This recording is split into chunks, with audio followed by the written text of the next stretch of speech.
ꯈꯨꯔꯨꯝꯖꯩ ꯃꯌꯥꯝ ꯉꯁꯤꯁꯦ ꯑꯩ ꯚꯤꯗꯤꯑꯣ ꯑꯃꯈꯛ ꯃꯌꯥꯝꯗ ꯎꯠꯆꯔꯛꯀꯦꯕ ꯍꯥꯏ ꯚꯤꯗꯤꯑꯣ ꯑꯁꯤ ꯇꯥꯃꯣ ꯑꯇꯥꯏꯕꯤ ꯑꯣꯖꯥ ꯑꯇꯥꯏꯕꯤ ꯈꯣꯏꯔꯣꯃꯅ ꯑꯩꯈꯣꯏ ꯋꯥꯡꯖꯤꯡ ꯂꯝꯗꯤꯡꯗꯣ ꯃꯗ ꯃꯔꯤ ꯃꯇꯥꯡꯒꯤ ꯑꯣꯏꯅ ꯁꯨꯔꯤꯕꯒꯤ ꯊꯕꯛ ꯇꯧꯔꯤꯕ ꯃꯤꯑꯣꯏ ꯑꯁꯤꯅ ꯃꯥꯒꯤ ꯚꯤꯗꯤꯑꯣ ꯑꯃꯈꯛ ꯐꯦꯁꯕꯨꯛꯇ ꯑꯃꯗꯤ ꯌꯨꯇ꯭ꯌꯨꯕꯇ ꯑꯇꯥꯏꯕꯤ ꯈꯣꯏꯔꯣꯃꯅ ꯇꯧꯔꯒ ꯃꯥ ꯊꯥꯒꯠꯄꯅꯤ ꯃꯗꯨꯗ ꯎꯖꯕ ꯚꯤꯗꯤꯑꯣꯅꯤ ꯃꯗꯨꯒꯤ ꯚꯤꯗꯤꯑꯣꯁꯦ ꯀꯃꯥꯏꯅ ꯇꯧꯒꯦꯗ ꯍꯧꯖꯤꯛ ꯁꯣꯁꯤꯌꯦꯜ ꯃꯦꯗꯤꯌꯥꯗ ꯀꯅꯥꯒꯨꯝꯕ ꯃꯤꯑꯣꯏ ꯈꯔꯅ ꯏꯗꯤꯠ ꯇꯧꯊꯣꯛꯑꯒ ꯁꯦꯝꯗꯣꯛꯑꯀꯥꯟꯗꯨꯗ ꯅꯣꯛꯅꯅꯕꯅꯤ ꯍꯥꯏ ꯐꯥꯒꯤ ꯖꯨꯒꯥꯏ ꯑꯣꯏꯕ ꯀꯩꯒꯤ ꯈꯔ ꯍꯥꯞꯆꯤꯜꯂꯒ ꯚꯥꯏꯔꯦꯜ ꯆꯠꯂꯦꯕ ꯚꯥꯏꯔꯦꯜ ꯆꯠꯄꯗꯨꯅ ꯃꯔꯝ ꯑꯣꯏꯔꯒ ꯇꯥꯃꯣ ꯑꯇꯥꯏꯕꯤꯅꯁꯨ ꯃꯥꯒꯤ ꯁꯦꯡꯗꯣꯛ ꯋꯥꯔꯣꯜ ꯑꯃꯁꯨ ꯑꯗꯒꯤ ꯃꯌꯥꯝꯗ ꯑꯄꯤꯜ ꯑꯃꯁꯨ ꯇꯧꯕ ꯑꯣꯏꯅ ꯃꯥꯒꯤ ꯂꯥꯏꯚ ꯚꯤꯗꯤꯑꯣ ꯑꯃꯁꯨ ꯊꯥꯗꯣꯛꯈ꯭ꯔꯦꯀꯣ ꯑꯗꯣ ꯚꯤꯗꯤꯑꯣꯁꯤꯡꯗꯣ ꯑꯩ ꯎꯠꯆꯔꯛꯀꯦ ꯑꯍꯥꯟꯕꯗ ꯃꯌꯥꯝꯅ ꯂꯥꯟꯅ ꯁꯟꯗꯣꯛꯏꯕ ꯑꯃꯗꯤ ꯅꯣꯛꯅꯤꯡꯅꯕꯅꯤ ꯍꯥꯏꯕꯒꯤ ꯃꯑꯣꯡꯗ ꯁꯟꯗꯣꯛꯏꯕ ꯚꯤꯗꯤꯑꯣꯗꯣ ꯑꯗꯨꯒꯤ ꯃꯇꯦꯛ ꯑꯃ ꯍꯥꯟꯅ ꯎꯠꯆꯔꯛꯀꯦ ꯚꯤꯗꯤꯑꯣꯁꯤ ꯌꯥꯝ ꯁꯥꯡꯕ ꯚꯤꯗꯤꯑꯣꯅꯤ ꯃꯤꯅꯤꯠ 30-30 ꯑꯗꯣ ꯑꯩꯁꯤꯗ ꯃꯇꯦꯛ ꯈꯤꯇꯪꯈꯛ ꯁꯨꯝ ꯃꯌꯥꯝ ꯃꯤꯠ ꯅꯥꯀꯣꯡ ꯑꯣꯏꯅꯕ ꯑꯣꯏꯅ ꯈꯤꯇꯪꯈꯛ ꯍꯥꯞꯆꯔꯛꯀꯦꯀꯣ ꯍꯥꯟꯅ ꯚꯤꯗꯤꯑꯣꯁꯤ ꯌꯦꯡꯃꯤꯟꯅꯁꯤ ꯃꯌꯥꯝ ꯍꯧꯖꯤꯛ ꯅꯥꯀꯟꯗ ꯂꯩꯔꯤꯕꯁꯦ ꯇꯃꯦꯡꯂꯣꯡꯗꯒꯤꯅꯤ ꯆꯨꯝꯃꯤꯀꯣ ꯏꯇꯩꯃ ꯏꯇꯩꯃꯒꯤ ꯃꯤꯡ ꯂꯩꯐꯝ ꯍꯥꯏꯌꯨ ꯑꯅꯥꯕꯗꯣ ꯀꯩ ꯀꯩꯅꯣꯝꯇ ꯃꯌꯥꯝꯗꯣ ꯍꯥꯏꯕꯤꯌꯨ ꯑꯩꯒꯤ ꯃꯤꯡꯅ ꯊꯨꯏꯃꯩ ꯐꯥꯎꯃꯩ ꯍꯥꯏꯅ ꯀꯧꯏ ꯑꯗꯨꯒ ꯑꯩꯒꯤ ꯂꯩꯐꯝꯅ ꯔꯣꯡꯕ ꯇꯃꯦꯡꯂꯣꯡ ꯗꯤꯁꯇ꯭ꯔꯤꯛꯇꯒꯤꯅꯤ ꯑꯩꯒꯤ ꯑꯅꯥꯕꯁꯤꯅ ꯕꯦꯛꯕꯣꯟꯗ ꯁ꯭ꯄꯥꯏꯅꯜ ꯀꯣꯔꯗꯁꯇꯀꯣ ꯁꯣꯛꯄ ꯑꯗꯨꯒ ꯇꯦꯜꯕꯣꯟꯒꯤ ꯄ꯭ꯔꯣꯕ꯭ꯂꯦꯝꯗꯤ ꯂꯩꯕ ꯑꯗꯨꯒ ꯁꯤ ꯂꯦꯐ ꯁꯥꯏꯗꯁꯦ ꯂꯦꯞꯈꯠꯄ ꯋꯥꯕ ꯀꯔꯝꯍꯥꯏꯅ ꯍꯥꯏꯕꯁꯤ ꯈꯨ ꯅꯥꯕ ꯀꯃꯂꯪ ꯇꯤꯡꯕ ꯀꯃꯂꯪ ꯇꯤꯡꯕ ꯑꯁꯤ ꯅꯥꯕ ꯑꯗꯨꯒ ꯐꯨꯠꯄꯥꯠꯁꯤ ꯅꯤꯠꯊꯕ ꯌꯥꯗꯕ ꯈꯣꯡꯖꯥꯁꯦ ꯅꯥꯕ ꯁꯥꯕ ꯀꯣ ꯇꯥꯡ ꯅꯥꯕ ꯁꯨꯃꯥꯏꯅ ꯇꯧꯕꯗꯅꯦ ꯈ꯭ꯋꯥꯡꯗ ꯅꯥꯕ ꯌꯦꯡꯉꯨ ꯅꯥꯏꯀꯣ ꯇꯦꯜꯕꯣꯟꯗ ꯅꯥꯕ ꯌꯦꯡꯉꯨ ꯅꯟꯗꯦꯀꯣ ꯈ꯭ꯋꯥꯡꯗꯗꯤ ꯅꯥꯕ ꯏꯇꯩꯃ ꯁꯟ ꯁꯥꯔꯒ ꯑꯝꯇ ꯂꯩ ꯁꯟ ꯁꯥꯕ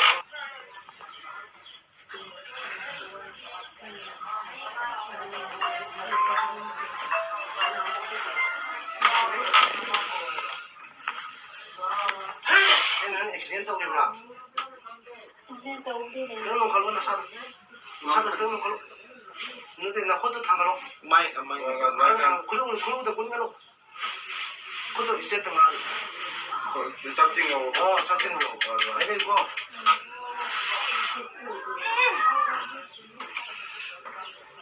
ꯑꯗꯒꯤ 이때만 뜯는다 뽀뽀 좀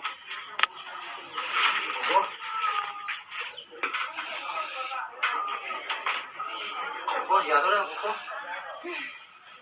필요더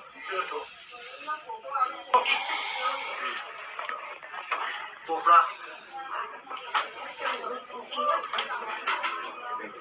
뽀뽀 잡으려고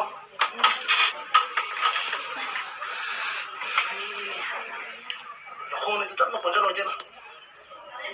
또 tele폰을 건져 지고 갖고 아이 할 게 보고 tele폰을 건져 놔. 조심하고. ꯍꯧꯖꯤꯛ ꯃꯌꯥꯝ ꯚꯤꯗꯤꯑꯣ ꯌꯦꯡꯃꯤꯟꯅꯔꯦꯀꯣ ꯃꯁꯤꯗ ꯚꯤꯗꯤꯑꯣ ꯑꯁꯤ ꯃꯥꯅ ꯂꯥꯏꯌꯦꯡꯕꯒꯤ ꯁ꯭ꯄꯥꯏꯅꯤꯡ ꯀꯣꯔꯗꯀꯤ ꯁꯤ ꯑꯔꯣꯏꯕꯁꯤꯗ ꯁꯣꯛꯄꯒꯤ ꯅꯨꯄꯤ ꯑꯃꯈꯛꯀꯤ ꯂꯥꯏꯌꯦꯡꯕꯒꯤ ꯚꯤꯗꯤꯑꯣꯅꯦꯕ ꯑꯗꯣ ꯇꯥꯃꯣ ꯁꯤꯒꯤ ꯃꯇꯥꯡꯁꯤꯗ ꯇꯥꯃꯣ ꯑꯇꯥꯏꯕꯤꯅ ꯀꯩ ꯑꯃꯨꯛ ꯁꯦꯡꯗꯣꯛꯏ ꯍꯥꯏꯕꯗꯣ ꯑꯃꯨꯛ ꯌꯦꯡꯃꯤꯟꯅꯁꯤꯀꯣ ꯃꯟꯗꯦꯒꯤ ꯁꯨꯇꯤ ꯊꯥꯔꯤꯉꯩ ꯆꯩꯔꯛꯁꯤꯗ ꯚꯤꯗꯤꯑꯣꯗꯨꯁꯨ ꯐꯨꯜ ꯚꯤꯗꯤꯑꯣ ꯑꯣꯏꯕꯅꯤ ꯐꯨꯜ ꯚꯤꯗꯤꯑꯣ ꯑꯣꯏꯔꯀꯥꯟꯗ ꯑꯗꯨ ꯌꯥꯔꯒꯗꯤ ꯑꯩꯒꯤ ꯃꯔꯨꯞ ꯃꯄꯥꯡꯁꯤꯡꯅ ꯑꯩꯒꯤ ꯐꯦꯁꯕꯨꯛ ꯂꯥꯏꯚꯁꯦ ꯑꯝꯇꯪ ꯁꯤꯌꯔ ꯇꯧꯕꯤꯅꯕ ꯑꯩ ꯅꯤꯡꯁꯤꯡꯖꯒꯦ ꯃꯔꯝꯗꯤ ꯅꯥꯎꯕ ꯀꯔꯤ ꯄꯦꯖ ꯑꯝꯇ ꯌꯦꯡꯉꯨ ꯑꯩ ꯌꯦꯡꯍꯟꯖꯔꯛꯀꯦ ꯂꯥꯏꯚ ꯇꯧꯔꯒ ꯅꯥꯎꯕ ꯚꯤꯗꯤꯑꯣꯗꯣ ꯑꯝꯇ ꯄꯨꯊꯣꯔꯛꯑꯣ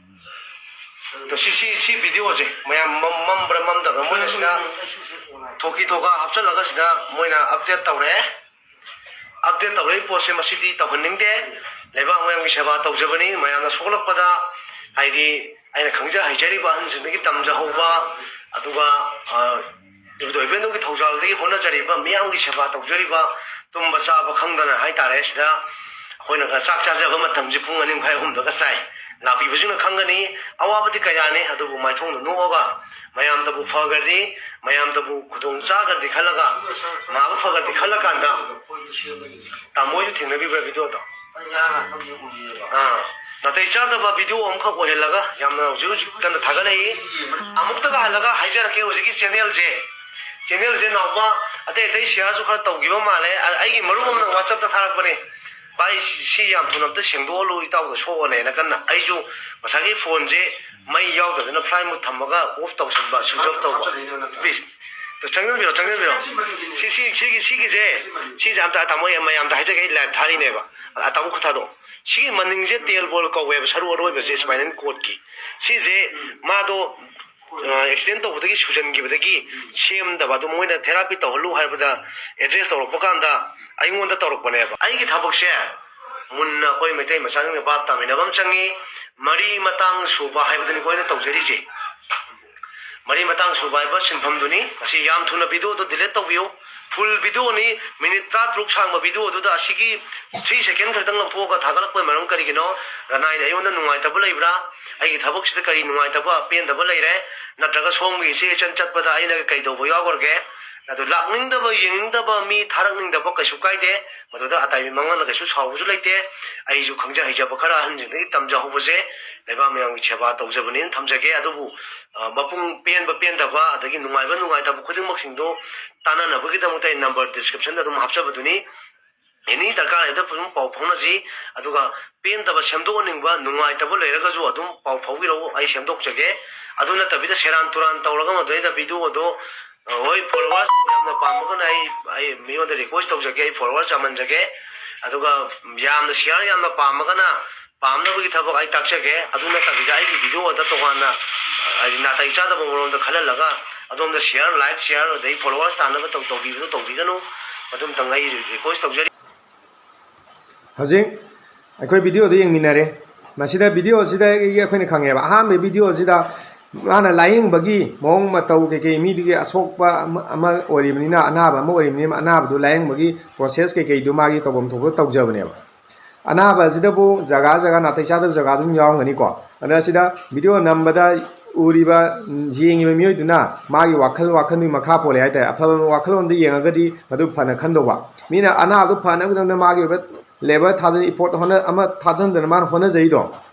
लान ओइना उबा मीनदी लान नेगेटिव सेंस खनबा मीनदी लान उबियुनेबा मान होना जइदो ओइना उबिरमदी फदौनेबा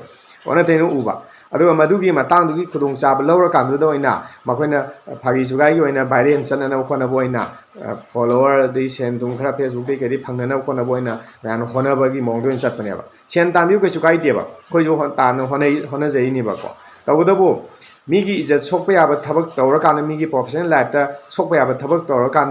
भाइरल चलनबदो अदुदि फत्तेबा अदि मतांग तामो